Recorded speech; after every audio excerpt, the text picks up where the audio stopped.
opportunities, possibilities in yourself or even in others? Can you see them? Or are they hidden behind the limitations of what used to be true? Seeing what could be. That's our topic on this episode of the Educators Among Us podcast. Welcome to the Educators Among Us podcast, where we share motivational messages and inspiring stories for and about educators. Your host, Scott Barron, is author of the critically acclaimed book, Love 'Em and Lead 'Em, and provides powerful insights and wisdom for those who heed the call to teach, coach, lead, and serve at all levels of education. This is Scott Barron, and I'm so honored to be your host for the Educators Among Us podcast.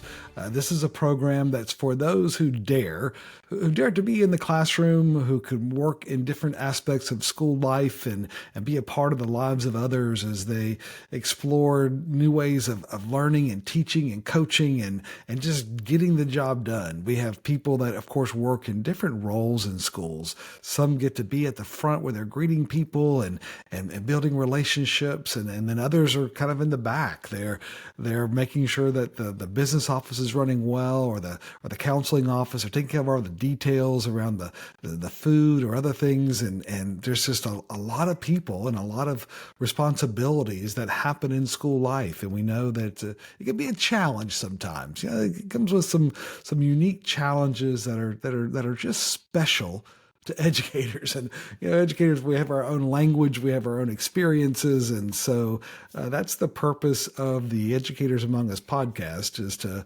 hopefully give some encouragement to you as you answer that call each day, because it is hard. There's a lot of things that come up in our personal lives and our professional lives that we have to deal with, a lot of sort of some emotions and conflict and relationships, and we got to keep it going. We got to keep it going, and that's so dependent on our perspective, right? It's that perspective that really makes a difference in our impact. And as we've studied those educators that typically have the greatest impact on the mission, the culture, and the goals, they make choices. They make choices around their perspective and their attitude and their mindset, and so that's something we want to be a part of this journey with you, to kind of give you some inspiration and some challenge as well, some prodding, and to give you some practical tips and advice to navigate through all the things that come with the work. It's interesting to see that when you think about, as we look at people, whether it's colleagues or students or parents or a leadership, right? What do you see? What do you see when you look at people? What do you see when you look at you, right? When you're looking in the mirror, when you think about you, what do you see? What do you see when you look at the day?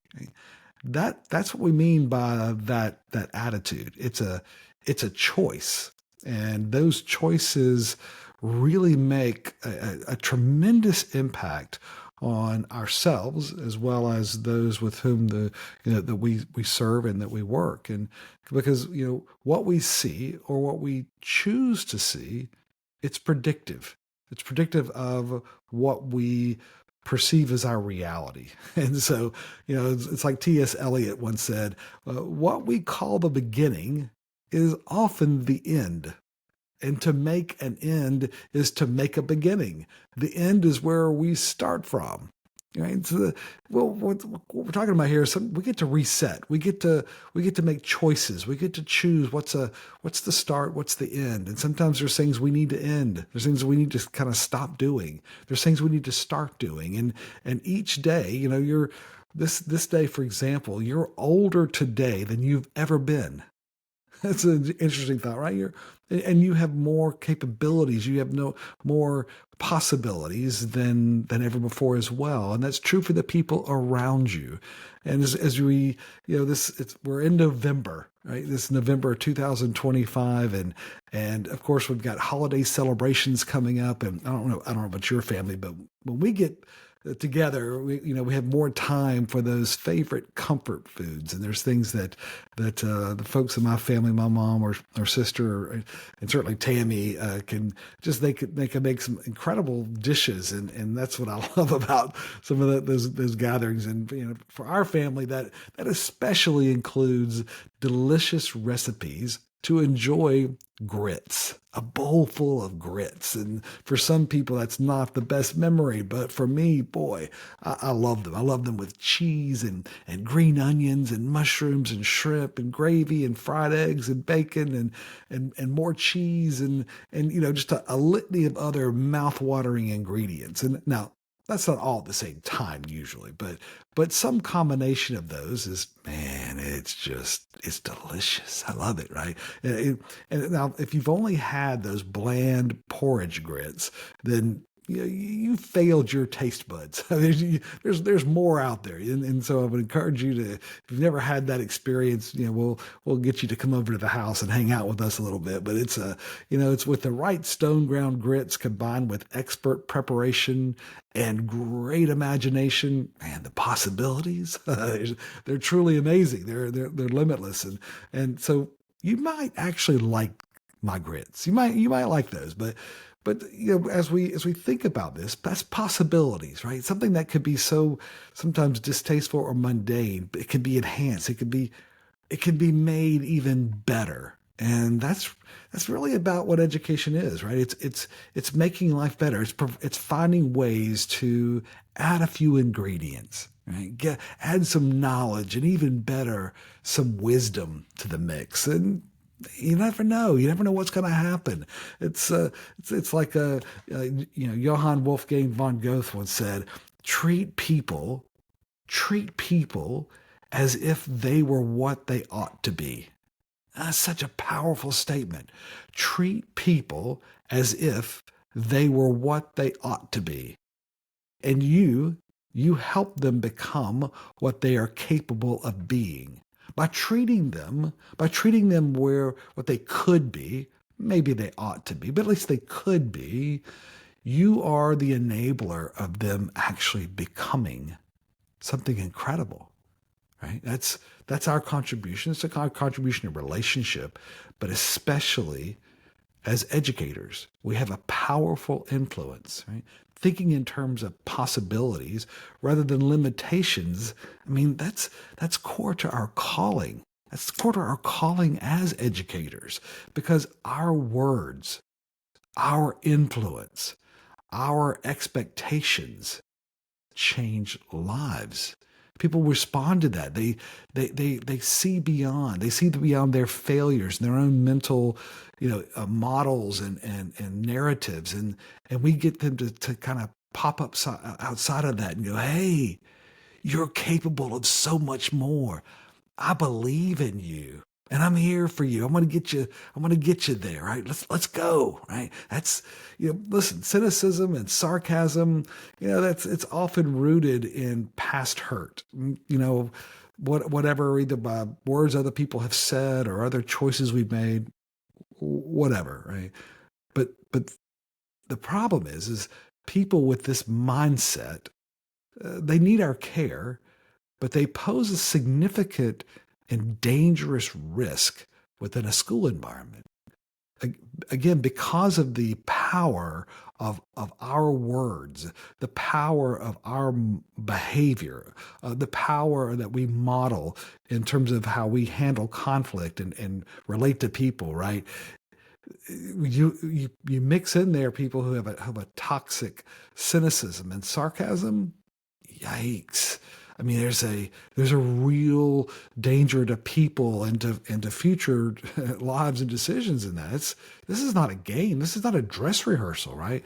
We have significant influence, and the value of wise educators. It's less about their intelligence or experience, and much more about their powerful ability to see beyond, to see the possibilities, right? And they see beyond what others dismiss or even despise. And they're able to see down deep the gold. They see the value, and they're willing to actually spend time there. They're willing to hang out there some and dig that out and encourage and sometimes, provide the pathway through it, but to walk it with them. Right? That's the thing that we hear as we talk about those educators who have the greatest influence on the mission and the culture and the goals. Boy, they're willing to invest the time to see beyond, and that's something we want to encourage you to don't lose that. Don't allow that cynicism to limit your possibilities either, because again, you're in the work of believing in people. It takes a lot of effort to not fall into that pattern of judgment, right? And it's Romans chapter 2, verse 1. Paul says, "Therefore, any one of you who judges is without excuse." Right? Anyone who judges is without excuse. For when you judge another, you actually condemn yourself, since you, the judge, do the same things. You do the same things, right? Some of these things that often we're critical about in other people, we know that if we look back in our own behaviors and our own decisions, it's a tough place, because we know we do the same things where we fail to follow through on our commitments, or we've got the habits that limit our effectiveness and the possibilities, right? Transformation happens when we see the possibilities rather than the past, the past failure, the past conflict, the past inability to deliver. That's the difference, right? See what others are missing. When we defer judgment in favor of humility and wisdom, the people who we influence, our students, our colleagues, our family, right, our friends, right, they are more likely to become who and what they were created to be, what they ought to be, right? When we treat them like they ought to be, like they could be, they actually begin to take that path, right? They live up to those expectations. See them with renewed expectations each day, free from the burden of ungrace. That's when we are at our very best, believing in what they can't see, at least yet. Right? They can't see it yet, and consistently loving them through the ending in order to start a new beginning. Sometimes the end is actually the beginning, and we get to be the catalyst for that. So, see beyond the past.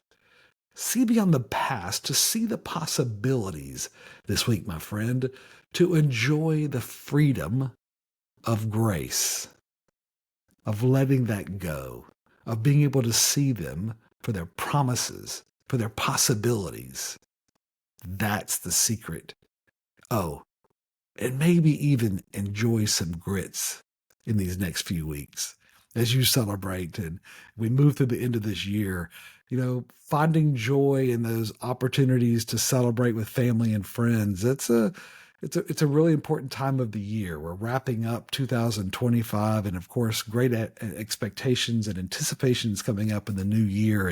And in school life, there are folks that are in the schools that are really trying to deliver on all the things that we committed to for this year, and there's many others that are already. They're already working on next year, right? And that's just part of the cycle of schools. That sometimes those time cycles require us to have a foot in 2 years at the same time, and it's a lot of work. And so we're thankful for those that are a part of the leadership team that carry that burden of trying to see things through while also planning and anticipating and seeing where we're going.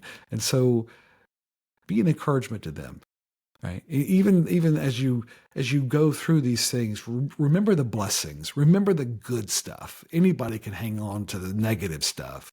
Anybody can remind people of their failures or their mistakes or their sins or what. But that's not where we are at our best. Right. A coaching question to consider as you're going through this week. Right? Did I do my best to see the possibilities in them today? Did I do my best to see the possibilities in them today? Love them and lead them, my friend. This is Scott. Thank you for joining us for the Educators Among Us podcast and for your courageous commitment to this noble calling. We get you and the challenges of this work. To stay connected with this community, be sure to subscribe to our podcast and weekly encouragement at educatorsamongus.com.